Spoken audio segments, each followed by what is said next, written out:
discuss.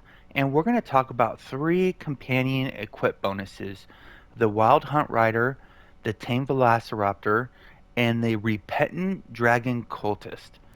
So, the first one we're going to talk about is the Wild Hunt Rider. And the deal about the Wild Hunt Rider is if you're trying to get all your stats to green, this companion really helps. It makes your stat sheet look sexy.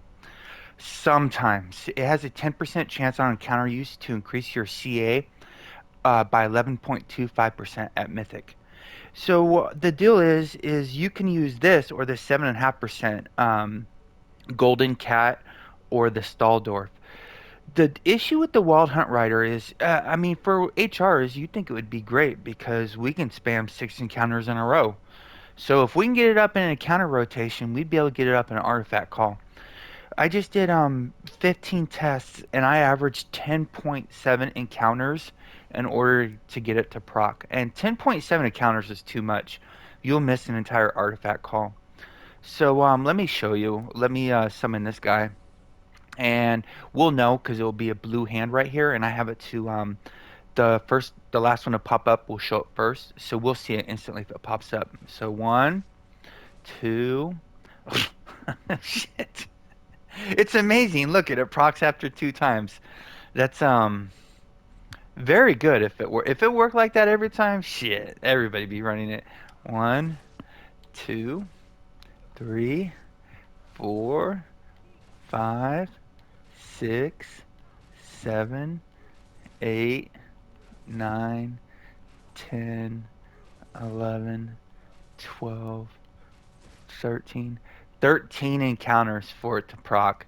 So we barely even do 13 counters in the entire first phase of Cock or Crown of Keldagon, right?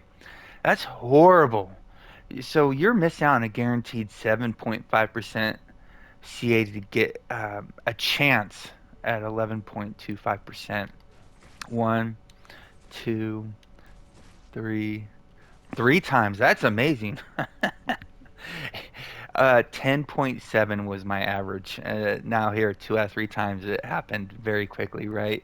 One, two, three, four, five, six, seven, eight, nine, 10, 11. 11 times. 11 counters is way too much, guys.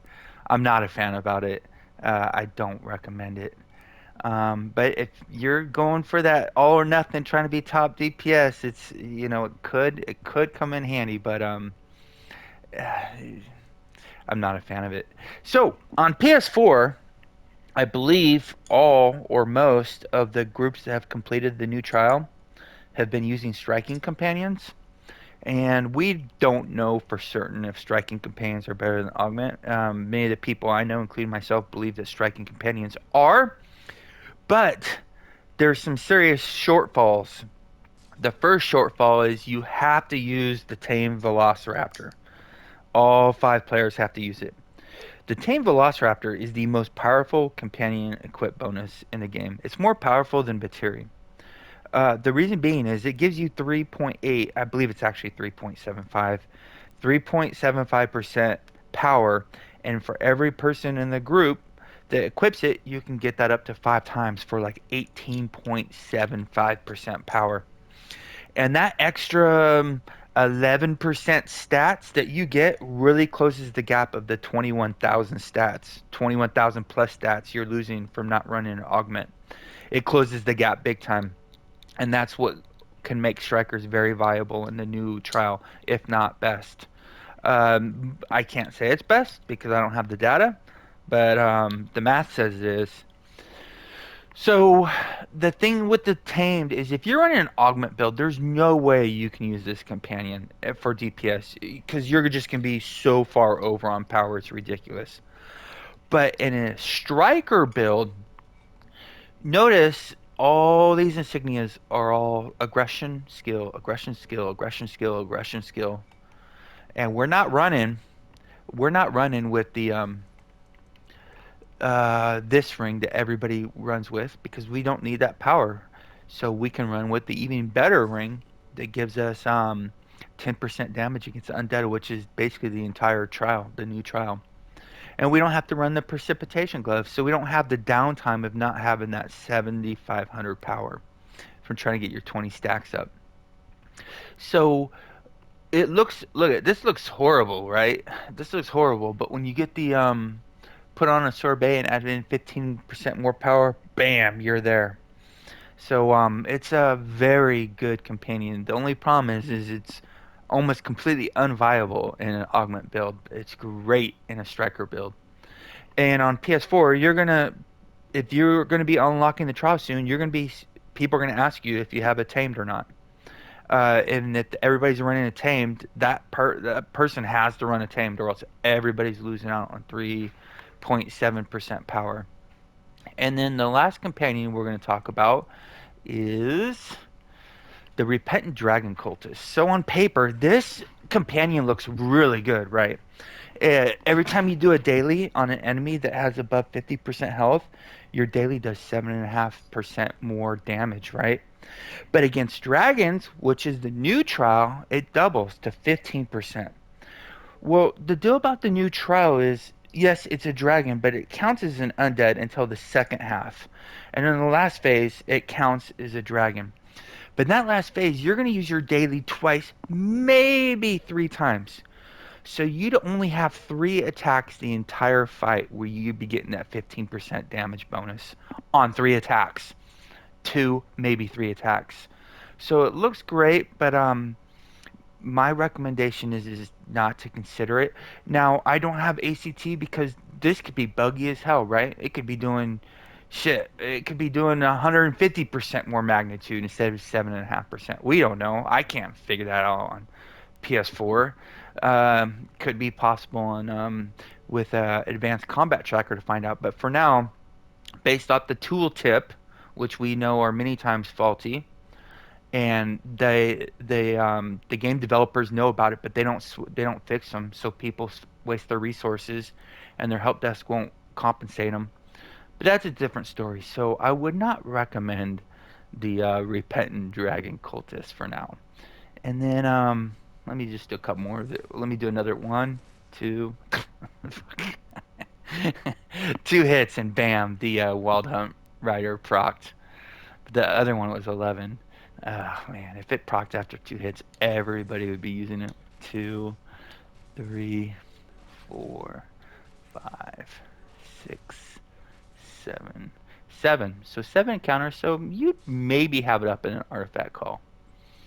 One more time.